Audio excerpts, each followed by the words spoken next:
మా వాయన నిన్న సాయంత్రం 6 గంటలకు వెళ్ళి మా మామని పిలుచుకొచ్చారు సార్. 9 గంటలకి పిలుచుకొచ్చిన తర్వాత అన్నం తినిపోయినానని చెప్పాను సార్. నాకు వద్దని చెప్పి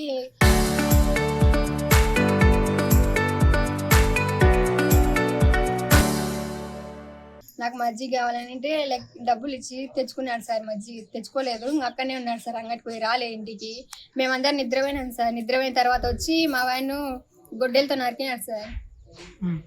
జీవాలు 30 ఉన్నాయి సార్. ఆ జీవాలు నేను కాయను అనేసరికి పోయినాడు. పోయింటే ఇంట్లో ఇబ్బంది అని పిలుచుకురావడానికి పోయినా సార్. కానీ ఇంకా పాత వాళ్ళ కడుపులో మా అత్తను అక్కడ పనిపోతున్నావు, ఇక్కడ పనిపోతున్నావు, వాళ్ళ కాడ పడుకుంటావు, వీళ్ళ కాడ పడుకుంటావు అని మా అత్తను అట్లా కొట్టాడు సార్. చాలా సార్లు కొట్టేసరికి మా ఆయన తల్లిని కొట్టేసరికి బాధ అనిపించి ఆయన ఒకసారి తిట్టాడు సార్. తిట్టి ఒక్కొక్కసారి కొట్టినాడు. అవన్నీ మనసులో పెట్టుకొని ఇట్లా చేశాడు సార్. నన్ను కూడా మా ఆయన లేనప్పుడు తిడుతుంటాడు సార్. ఇంట్లో పెద్దవాళ్ళు మా అత్త మా ఆయన లేకుంటే తిడుతుంటారు సార్. ఎవరు మీ ఆయన పేరు? ఏం పేరు? మా ఆయన పేరు మధుకృష్ణ సార్. మా మామ పేరు బాలమతిలేటి. ఎవరు చంపింది? బాలమతిలేటి. మా ఆయన మధుకృష్ణ చంపినాడు సార్. ఎన్ని గంటలకు జరిగిందమ్మా? రాత్రి 10:45 అట్లా ఆ టైం సార్.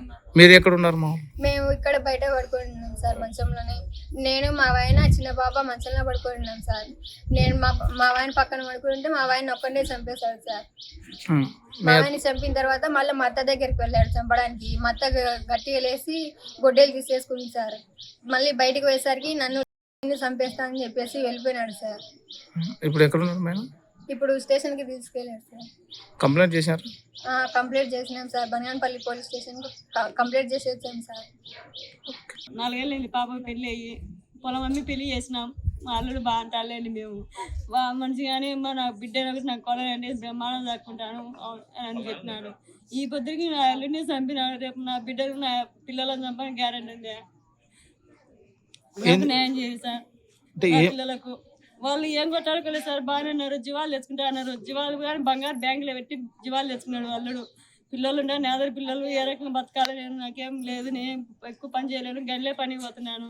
మా అమ్మకు ఒకటి తెచ్చి నాకేం వచ్చాది, మా నాన్నగారు పిలుచుకొచ్చుకుంటా అంటే పిలుచుకొచ్చుకోలేదు, వచ్చాక బతుకుపోరని చెప్పినాము.